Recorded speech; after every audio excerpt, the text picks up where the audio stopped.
आज़ादी लेके जाएंगे इंशाल्लाह। इस दफ़ा हम इसलिए नहीं आएंगे कि हम गोलियां खा के वापस चले जाएंगे, अपने कारकुनान को शहीद कराएंगे। और इस दफ़ा का जो जो मेरे अपने जहन में जो आइडियाज़ हैं, से तमाम पार्लियामान के मेंबरान से काम लेना है। तमाम हमारे बड़े एक्सपीरियंस पार्लियामेंटेरियन हमारे साथ मौजूद है, जो 3-3, 4-4 दफ़ा इस ईवान का हिस्सा बने हैं। उन सब के साथ मशावरत करके इंशाल्लाह पार्लियामान को आगे। अच्छा सर, जुनैद अकबर की एक जो ऑडियो सामने आई है, उस हवाले से क्या मौक़िफ़ है, क्या कहना चाहेंगे? आपने कहा कि पार्लियामान को हमने मौसर अंदाज में आगे लेके जाना है, जिम्मेदारियाँ देनी है, तो इस हवाले से क्या कहेंगे? देखिए, उनका इशू तकरीर के ऊपर था। उनको तकरीर उनका नाम था, कल भी नाम उनका अनाउंस हुआ, लेकिन वो चले गए थे। आज भी उनका नाम था, वो इमाम बरगाह गए, वहाँ पे MNAs के साथ, तो उनकी जगह अरबाब शेर अली साहब ने तकरीर की। और ये बिल्कुल फैक्ट है कि जुनैद अकबर साहब, मैंने आखिरी तकरीर बजट के दौरान की थी। और उसके अलावा एक दफ़ा वो इंडिया की जंग पता नहीं कि पहली थी बजट से या बजट के बाद थी, मुझे इतना याद नहीं है, लेकिन ये 2 तकरीरें मैंने की। और इसके अलावा 2 minute 1 minute point of order पे लड़ाई झगड़े के बाद स्पीकर से ले लिया, लेकिन वो तो कोई तकरीर ना हुई। और हमारे 4-5 जो हमारे लीडर्स हैं, वो उनको माइक जो है वो बड़ा ज़्यादा इस्तेमाल करते हैं। अब तमाम मेंबरान को इंशाल्लाह माइक मिलेगा भी और गुफ्तगी भी करेंगे।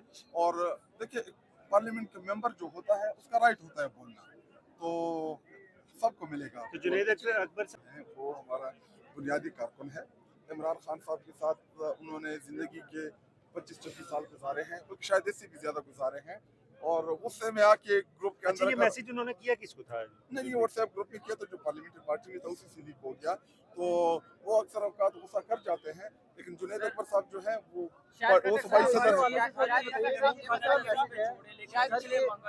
ने रिक्वेस्ट की है सीएम के पीके से कि मुलाकात कराने के लिए आपको सुबह बंद करना पड़े, सुबह बंद करें, रिक्वेस्ट की है, आप लोगों से की है, सीएम के पीके से किया, तो फिर महमूद खान पे डालेंगे या? देखिए, अभी एक पहली बात ये कि हमने जब धरना दिया, आपको याद होगा सेहत के हवाले से, जब सारे पार्लियामेंटेरियन आए यहाँ पे हम बैठे, उस वक्त जो फैमिली की तरफ से जो मौक़िफ़ आया वो यही आया कि आर्ट के ऊपर हमने फोकस होना है। तो जब हमने अपनी तमाम तर तवज्जो आर्ट के ऊपर फोकस की, बाद में जब कंफर्मेशन आई हुकूमत की जानिब से कि हाँ इमरान, चूँकि पहले हमें भी नहीं था पता कि ये खबर इन्होंने आर्ट तारीख को ख़राब करने के लिए की है, हमारे प्रोटेस्ट को इफेक्ट करने के लिए की है, क्योंकि पूरी कौम, हम सब बड़े परेशान थे। जब भी इमरान खान साहब की सेहत का मामला आता है तो पहले तो कंफर्मेशन नहीं थी, लेकिन एक खबर चली, एक असदुल्ला खान साहब ने इसके ऊपर वीलॉग किया, लेकिन ऑफिशियली कोई कंफर्मेशन नहीं थी। मैं उसी मंगल इधर मौजूद था, तो उस दिन मैंने खुद उससे बात करना चाहिए, लेकिन बाद में मुझे अंदाज़ा हो कि ऐसा ना हो कि हमारे आर्ट को डिस्टर्ब करे। तो उसके बाद जब कंफर्मेशन आई कि हाँ इमरान खान साहब की सेहत वाकई ख़राब है, तो उस वक्त आर्ट की कॉल हमारी पीक के ऊपर थी। तो महमूद खान अचकजई साहब, जिनको इमरान खान साहब ने इख्तियार दिया है इस मामले का, तो उन्होंने कहा, बड़ी जिम्मेदारी के साथ कहा, पॉलिटिकल कमेटी को ऑन बोर्ड लिया, पूरी पार्लियामानी पार्टी को ऑन बोर्ड लिया, और उन्होंने कहा कि आप तमाम तवज्जो जो है अपनी आर्ट के ऊपर रखें। तो अगर इमरान खान साहब ने उनको इख्तियार दिया है, उनके पास इस बात का इख्तियार है, तो उनको फॉलो करना ये हमारी जिम्मेदारी है। रही बात खैबर पख्तूनख्वा बंद करने की, ना बंद करने की, मैं आपको ये बताऊं कि हमारा प्लान इससे आगे का है। प्लान क्या है वो टाइम के साथ आप लोगों के साथ हम शेयर भी करते रहेंगे। और इस मामले के ऊपर बहुत से जो हमारे स्टेक होल्डर्स हैं उनको इत्तेमाद में भी लिया जाएगा, इमरान खान साहब की फैमिली को भी इत्तेमाद में लिया जाएगा। और कोई भी इमरान खान साहब की रिहाई के ऊपर हम कोई भी किसी लेवल के कंप्रोमाइज नहीं करेंगे। प्लान की बात जो कर रहे हैं, ये ईद के बाद होगी या रमजान में होगी? कब तक इम्प्लीमेंटेशन? अभी इसके ऊपर पार्टी के अंदर एक डिबेट होगी कि हमने कैसे करना है, क्या करना है। देखिए, एक तरफ हमारी स्ट्रीट मूवमेंट भी चली, उसके साथ साथ 8 फरवरी की भी हमारी कॉल आई, और प्रोटेस्ट तो हर आए रोज हम प्रोटेस्ट करते रहते हैं, लेकिन इस दफा का जो प्रोटेस्ट हमने करना है, देखिए हमारे पास चांस है कि हमने एक बड़ी कॉल देनी है, वो रमजान में देनी है, ईद के बाद देनी है, महीना बाद देनी है, 2 महीने बाद देनी है, जब भी देनी है एक कॉल हमने जरूर देनी है। लेकिन इस दफा जो हम कॉल देंगे, हम चाहते हैं कि हम तैयारी के साथ आए। इस दफा हम आज़ादी लेके जाएंगे इंशाल्लाह। इस दफा हम इसलिए नहीं आएंगे कि हम गोलियां खा के वापस चले जाएंगे, अपने कारकुनान को शहीद कराएंगे। और इस दफा का जो मेरे अपने जहन में जो आइडियाज हैं, वो भी मैं पार्टी के साथ शेयर करूंगा कि हम इसको मौसर कैसे कर सकते हैं। اس سے ہم کامیابی کیسے حاصل کر سکتے ہیں. اور کنٹینر جو تھا وہ پیغام تھا ان سب لوگوں کے لیے کہ بھائی جان مسئلے حل کرو. عمران خان صاحب کو آپ نے 2.5-3 سالوں سے قید حق میں رکھا ہوا ہے.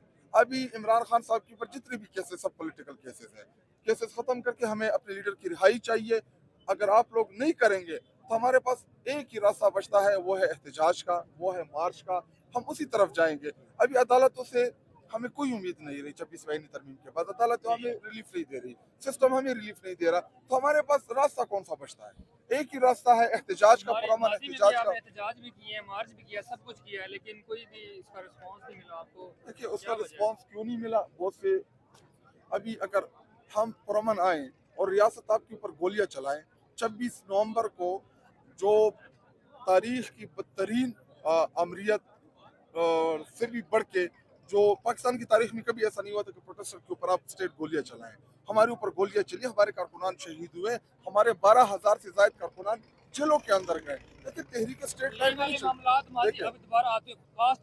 دیکھیں ہم کوشش کر سکتے ہیں, کامیابی اور ناکامی اللہ تعالیٰ دیتا ہے. ہم نے قیادی کے ساتھ اپنے لیڈر کے لیے اور لیڈر کے لیے کیوں, کیونکہ پاکستان کی ضرورت ہے, پاکستان کے لیے ہم کریں گے, اور انشاءاللہ اس دفعہ ہمیں کامیابی ضرور ملے گی. اگر آپ مارچ کہہ رہے ہیں, مارچ کریں گے, احتجاج کریں گے, اگر پھر وہی آپ کے کارکنان کے ساتھ اسی طرح کا ڈی چوک والا حال ہوتا ہے تو پھر آپ کیا کریں گے؟ دیکھیں ابھی ہم نے اپنی غلطیوں سے بہت کچھ سیکھا بھی ہے.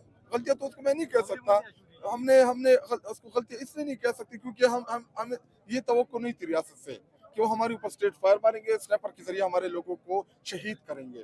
لیکن ابھی ہمیں پتہ چل گیا ہے کہ وہ جو ہے کچھ بھی کر سکتے ہیں. تو اس دفعہ جو بھی ہم کریں گے اس میں ہم اپنے کارکن کو بھی بچائیں گے, مارچ کی کامیابی بھی ہوگی, اور کیسے کرنا ہے یہ ٹائم کے ساتھ آپ کو پتہ چلتا جائے گا. دیکھیں ابھی اگر آپ مجھ سے آج اناؤنس کرانا چاہتے ہیں تو آج نہ میں اس پوزیشن میں ہوں, نہ میرے پاس اختیار ہے کہ میں ذرا کے آپ کے سامنے اناؤنس کر جو دوں. اسلام آباد میں بم بلاسٹ ہوا ہے تو تارن نے کہا کہ اس کے پیچھے بھی پی ٹی آئی ہے, اس کو کیا کہیں گے آپ؟